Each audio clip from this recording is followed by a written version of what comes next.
grand opening di mana-mana itu pasti selalu rame. Itu udah pasti guys. Karena grand opening itu adalah pembukaan pertama kali dan kita akan menyebarkan undangan ke siapapun yang ingin datang atau influencer yang datang, ada yang dibayar, ada yang free. Tergantung. Kalau kita berteman baik dengan influencernya, influencer itu akan datang dengan suka hati. Tapi kalau kita tidak kenal baik, dia pasti akan ngirimin kita red card sesuai sama harga. Nah, jadi kalau yang dilakukan Sela Saukia Uler itu adalah itu grand opening yang dia mengundang orang. Ya, dia mengundang orang. Jadi dia mau undang 1000 kek, dia mau ngundang 1500 orang kek, sah. Karena itu namanya grand opening. Tapi harus digarisbawahi, apakah yang datang itu ya temannya temannya sukarela atau orang-orang yang dibayar untuk memenuhin tempatnya. Itu kan ada dua. Ya karena gue juga punya tempat usaha, jadi gue tahu ya. Kedua, kenapa wartawan rame banget sampai full kayak begitu? Guys, di mana-mana wartawan kalau diundang acara grand opening, kalau orangnya tidak terkenal, rata-rata mereka harus bayar wartawan tersebut. Terserah wartawannya mau dibikin berita atau cuma datang megang kamera seolah-olah sedang mewawancarai. Nah, kebanyakan yang datang di tempatnya Sela Saukia Uler kemarin grand opening tokonya dia di Gandaria City adalah wartawan yang dibayar. Ini gak ada iri. Ngapain gue iri sama Sela Saukia Uler? Tidak ya. Ini menjelaskan tentang rasa penasaran kalian kenapa bisa rame. Nah, gue sebagai seorang yang bekerja di dunia showbiz, gue tahu betul bagaimana cara mengundang wartawan. Nah, alhamdulillahnya karena gue seorang selebriti, jadi kalau gue membuka sesuatu grand opening, wartawan itu akan dengan sukarela datang tanpa dibayar. Nah, berbeda dengan Sela Saukia Uler karena dia butuh exposure ya dan terlihat supaya grand openingnya itu kelihatan meriah, ya dia harus bayar gitu. Nah, di satu kelompok wartawan itu ada satu ketuanya yang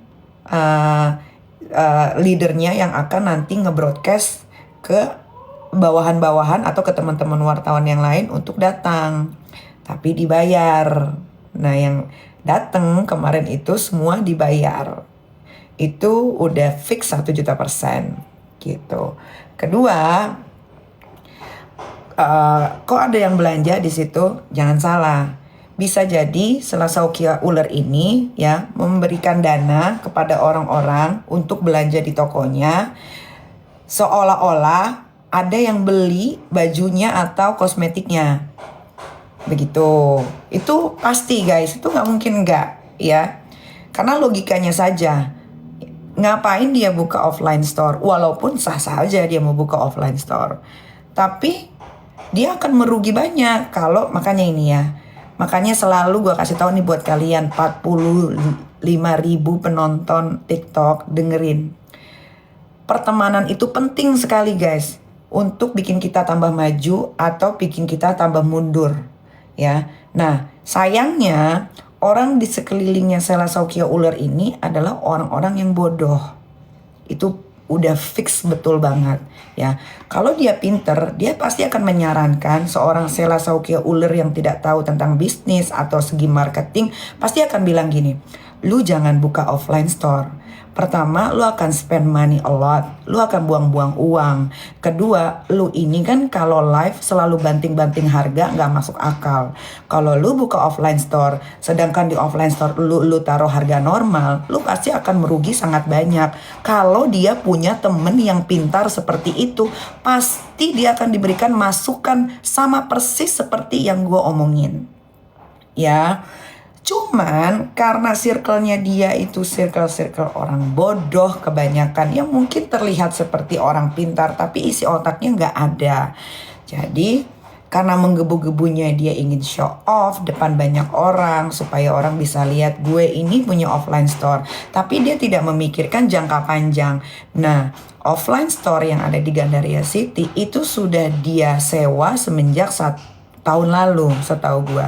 Semenjak tahun lalu dia sudah sewa. Nah, selama masa sewa itu si store-nya tersebut. Nah, mungkin store-nya tersebut baru selesai renovasi di bulan Januari. Baru dia bisa grand opening di bulan Februari. Kalau dia tidak buka store-nya yang di Gandaria City, dia akan ruginya double. Kenapa? Pertama, itu akan jadi sia-sia. Ya kan, dia sudah bayar, dan bayar di Gandaria City setahu saya itu harus full. Setahu saya Sela Sokya Uler ini sewa antara 1 sampai 2 tahun dan dia sudah bayar gitu. Jadi dia itu timingnya itu tidak dipikirnya, dia tuh dia akan aman selamanya. Karena kan awalnya dia berlindung di Nikita Mirzani, which is kalau dia berlindung di Nikita Mirzani itu akan aman. Nah, ternyata dia melakukan kesalahan dengan memberangkatkan si Isa Zega umroh. Akhirnya saya tidak mau lagi berteman dengan yang namanya Sela Sokya Uler. Disitulah dia mulai kacau. Nah, kacaunya dia itu, tapi dia salah langkah. Dia lupa, harusnya dia jaga nih yang namanya Nikita Mirzani. Kenapa? Karena dia akan grand opening. Nah, akhirnya viral dengan kebohongannya dia, dengan kecurangannya dia, dengan penipuannya dia. Ya kan, yang seperti kalian tahu, skincare-nya overclaim, skincare-nya berbahaya, skincare-nya overpriced, ya kan. Jadi, mau gak mau, ya, walau sebetulnya dalam hati kecilnya yang namanya Sela Sokya Uler ini sebetulnya malu sekali. Itu nggak bisa dibohongin, malu sekali. Tapi mau gimana lagi, ya kan? Sewa Gandaria City sudah dibayar, mau nggak mau harus dibuka. Jadi nanti kalian lihat nih, jangan lihat grand openingnya yang rame, karena rata-rata semua di situ dibayar. Yang nggak ada di situ yang datang gratisan, tidak ada, ya. Gua berani garanti tidak ada yang datang ke Sela Sokya Uler Grand Opening itu gratisan, kecuali teman-temannya yang merasa bermusuhan dengan saya. Ya, itu digaris bawahi. Kecuali teman-temannya yang katanya bermusuhan dengan saya. Nah, itu baru gratis. Karena di situ banyak wartawan, pasti akan diwawancara mengenai kasus atau mengenai gue. Buktinya benar kan? Yang ditanya saat grand opening apa? Kasus dan soal Nikita Mirzani. Bahkan grand opening yang buka aja nggak ada tuh ditanya. Paling ada yang kesebar wawancaranya hanya di platform-platform berita TikTok yang followersnya rendah gitu. Bukan di platform-platform media online gosip yang tinggi-tinggi beritanya, followersnya, ya. Nah, jadi kalau kalian mau lihat keberhasilannya Sela Sokya Uler ini membuka store offline di Gandaria City itu nanti ketika grand opening ini sudah selesai, kita lihat nih sehari, 2 hari, 3 hari, sampai 3 bulan, apakah store-nya rame terus sama seperti waktu pertama kali dia grand opening. Tuh, ya, itu namanya strategi marketing business. Jadi makanya kalian kalau mau bikin bisnis, bertemanlah dengan orang yang mengerti tentang bisnis. Karena bisnis itu bukan cuma kita sewa tempat, bayar, renov, grand opening. Bukan. Nah, kalian lihat contohnya Miami, ya kan? Walaupun Miami punya Nikita Mirzani tunggal, tapi kalau Miami rasanya nggak enak, baksonya nggak enak, kuahnya nggak enak, sambelnya nggak enak, pasti sampai detik ini Miami akan sepi. Tapi alhamdulillah, bukan karena nama Nikita Mirzaninya, bahkan gue jarang promosiin bisnis gue sendiri. Gue jarang, kalian bisa lihat, gue jarang banget promosiin bisnis gue sendiri. Karena gue tidak mau menjual nama guanya, tapi gue mau menjual makanan yang memang kalian bisa nikmati. Kalian bisa rasakan, tempatnya nyaman, makanannya enak, tempatnya bersih, gitu. Jadi kalau bisnis tuh bukan cuman kita buka, renovasi, bayar, grand opening, selesai, nggak bisa begitu. Ada untung ruginya yang harus kita pikirkan, gitu. Nah, ini kan selesai nih grand openingnya Sela Sokya Uler yang digancit. Kita lihat aja guys, apakah ada yang beli, ya. Runtutan dari hari ini, besok, lusa, Kamis, Jumat, Sabtu, Minggu, Senin, Selasa sampai 3 bulan ke depan. Kalau 1 minggu pertama aja Sudah dicas, store-nya sudah bosku. sepi, berarti di minggu kedua, terus di bulan ke-1, di bulan kedua sudah innalillahi wa innalillahi rojiun. Karena bisnis itu dihitungnya seperti itu. Apalagi sebetulnya yang dilakukan Sela Saukia Uler ini adalah bisnis yang sangat enak banget. Kenapa gue bilang enak? Karena masa expired kosmetik itu bertahun-tahun, guys. Ya.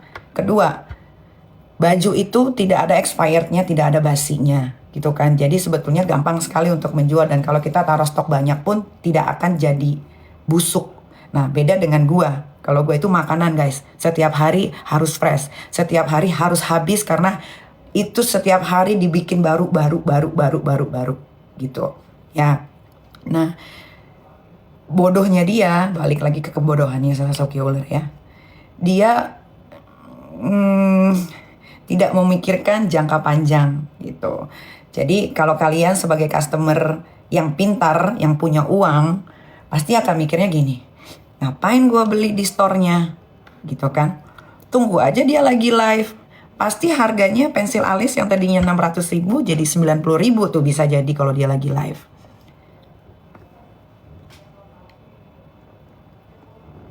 Bener nggak? Hah? Dia kan jual kosmetik tuh katanya di situ. Eyeshadow, ya kan? Misal harganya berapa? Dia kan suka naruh harganya kan gila-gilaan kan. Padahal itu, guys, kosmetiknya Sela Saukia Uler itu 1 juta% dari Cina. Ya. Which is kalau dari Cina, itu harganya di bawah 50.000 semua, guys. Bahkan ada yang harganya di bawah 10.000. Kayak pensil alis yang Sela Saukia Uler jual itu harga aslinya cuma 3.000 atau 4.500. Dia jual bisa 600.000. Ya, jadi sekarang itu balik ke kalian. Sebagai yang punya uang, kalianlah yang berhak menentukan barang apa sih yang cocok untuk dipakai sama muka kalian. Ya, untuk tidak spend money juga.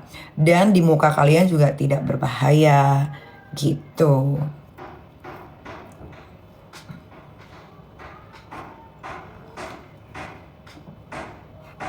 Kayaknya pembicaraan kita untuk hari ini selesai dulu ya guys ya. Karena aku ada meeting ngeliat tanah yang mau dijadikan cabang Miami yang kedua di Jakarta Selatan. Doain lancar. Biar kalian kalau mau nyobain Miami nggak jauh-jauh ke Cempaka Putih gitu. Walaupun jauh di Cempaka Putih, alhamdulillah Miami sampai per hari ini masih ngantri guys. Masih ngantri. Iri dengki. Guys, kalian harus bisa membedakan yang namanya orang memberitahu agar kalian aman. Orang memberitahu agar kalian pinter. Tidak ada yang harus diirikan. Kalau Sela Saukia Uler bisa menjual produk secara jujur, pasti disupport. Tapi sayangnya Sela Saukia Uler tidak menjual barang secara jujur. Jadi tidak perlu disupport. Bila perlu sampai dia balik aja ke Gayo. Ya karena sudah dikasih tahu berkali-kali. Tapi batu ya mungkin balik lagi. Karena circle-nya dia tidak memberikan masukan yang baik untuk temannya yang bodoh ini. Ya, kalau Sela Saukia bisa dibilang bodoh karena ya kalian lihat aja cara bicaranya kayak begitu. Apalagi tentang yang dia mempromosikan reseller kita bikin kaya ya, bukan cuma distributor, agent, tapi reseller yang kita bikin kaya. Nah, kan gitu cara ngomongnya. Iya. Padahal kalau dia ingin punya bisnis bukan begitu cara ngomongnya. Public speakingnya aja nggak bagus guys ya. Gitu. Sudah kalau ada kata-kata saya yang salah saya mohon dibukakan pintu maaf yang sebesar-besarnya. Kalau ada yang benar mudah-mudahan bisa diterima dengan baik. Dengan hati yang ceria. Bye.